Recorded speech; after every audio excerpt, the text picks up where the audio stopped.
ماں باپ کے نافرمان کی نہ دنیا ہے نہ آخرت۔ ایک صحابی ہے، یا رسول اللہ میرا باپ نا میری کمائی میں سے خرچ کرتا، مجھ سے پوچھتا ہی نہیں، اور شرعاً قانوناً اگر میری کمائی میرے باپ کی جو کمائی ہے یا زمین ہے جائیداد ہے اس سے الگ میں نے اپنی محنت سے کوئی کمائی کی ہے، وہ میری ذاتی چیز ہے، قانوناً میرے باپ کو بھی پوچھنا چاہیے کہ بیٹا یہ تمہاری چیز میں لے سکتا ہوں، یہ پیسہ میں استعمال کر سکتا ہوں، قانون یہ ہے۔ تو اس نے قانون کی بات کی کہ میرا باپ میرا مال اٹھا کے خرچ کر دیتا، مجھ سے پوچھتا ہی نہیں۔ آپ نے کہا اس کے باپ کو بلاؤ۔ اس کے باپ کو بلایا تو وہ انہوں نے پوچھا کیوں بلا رہے ہیں؟ کہ تیرے بیٹے نے تیری شکایت کی۔ تو اس کو اتنا غم لگا کہ وہ کٹ کے مر گیا۔ اور عرب کی شاعری تو پھر پوری دنیا میں مشہور ہے، آج بھی مشہور ہے۔ تو اس نے دل ہی دل میں کوئی شعر کہے، درد بھرے دکھ بھرے، اور وہ انہی شعر کو اپنی زبان سے نہیں دل ہی دل میں کہتا کہتا دربار رسالت میں مسجد میں پہنچا تو جبریل پہلے آ چکے تھے۔ کہنے لگے یا رسول اللہ اللہ تعالیٰ فرما رہے ہیں کہ آپ اس سے کہیں کہ پہلے وہ شعر سنا جو تیری زبان سے تو ادا نہیں ہوئے تو تیرے رب نے عرشوں پہ سن لیے ہیں۔ آپ نے فرمایا بھائی اب تمہارا کیس سنوں گا، پہلے وہ شعر سنا جو تیری زبان سے نہیں ادا ہوئے۔ اللہ نے سنے۔ کہنے لگا یا رسول اللہ میں گواہی دیتا ہوں آپ سچے رسول ہیں، آپ کا رب بڑا طاقتور رب ہے، آپ کے رب کی قسم زبان سے ایک لفظ نہیں نکلا۔ دکھ بھری فریاد تھی جو دل کی دنیا میں اٹھی اور وہیں گم ہو گئی، سینے سے اٹھی اور سینے میں دفن ہو گئی، پر آپ کے رب نے عرشوں پہ سن لیا۔ آپ نے کہا اچھا سنا تو صحیح میرے بھائی۔ میں کہا جی میں نے کہا بچے جس دن تو پیدا ہوا اس دن سے ہم نے اپنے لیے جینا چھوڑ دیا، ہم نے تیرے لیے جینا شروع کیا۔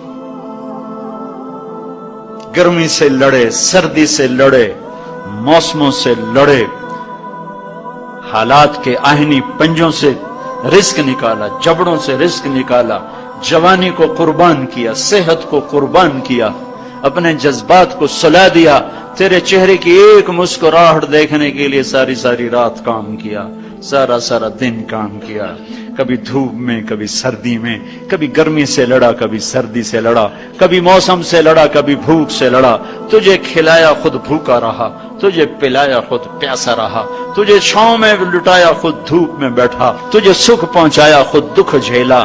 میری تو زندگی پھر تیرے لیے ہوگی، میں نے اپنے لیے جینا چھوڑ دیا۔ جب کبھی تو بیمار ہوا تو ساری رات میں اور تیری ماں تیرے سرانے بیٹھ کے دھڑ دھڑ دل دھڑک رہے ہوتے تھے، کہیں مر نہ جائے، کچھ ہو نہ جائے۔ ہسپتال پہنچے، ڈاکٹر کو بلاؤ، ٹیکسی بلاؤ، گاڑی بلاؤ، رکشہ بلاؤ، جلدی سے ہسپتال پہنچاؤ۔ اسی خوفناک خیالات میں ہم روتے تھے، پگھلتے تھے، ٹوٹتے تھے، بکھرتے گئے چلے گئے خشک پتے کی طرح، اور تیرے چہرے کی ایک مسکراہٹ کے لیے ساری مسکراہٹیں بھول گئے، تجھے صحت مند دیکھنے کے لیے اپنی صحت کے سودے کر دیے۔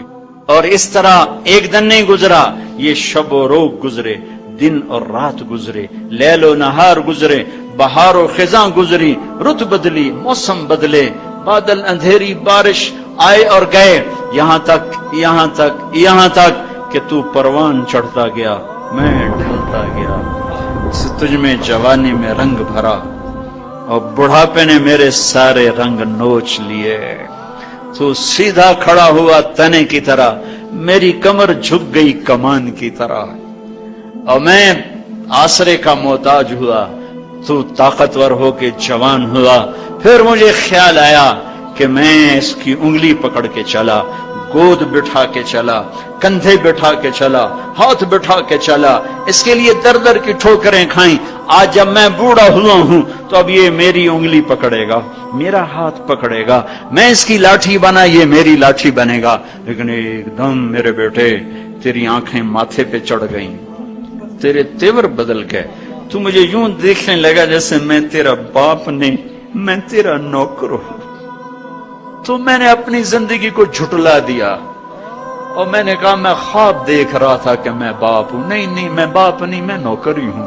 میں پڑوسی ہوں تو اچھا میرے دوست، اگر میں پڑوسی ہوں تو پڑوسی کو بھی تو لوگ پوچھ ہی لیتے ہیں، کبھی مجھے پوچھ ہی لیتا کہ بھائی کسی چیز کی ضرورت تو نہیں، کچھ چاہیے تو نہیں۔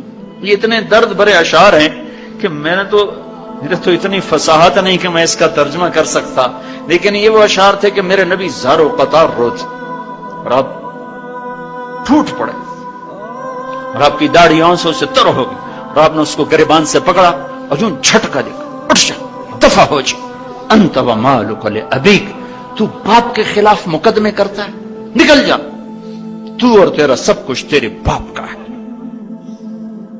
یہ صرف روز شب قدر سے متعلق نہیں ہے کہ ماں باپ کا نافرمان ہے تو اس کی شب قدر برباد ہو گئی، ماں باپ کا نافرمان ہے تو سب کچھ برباد ہو گیا۔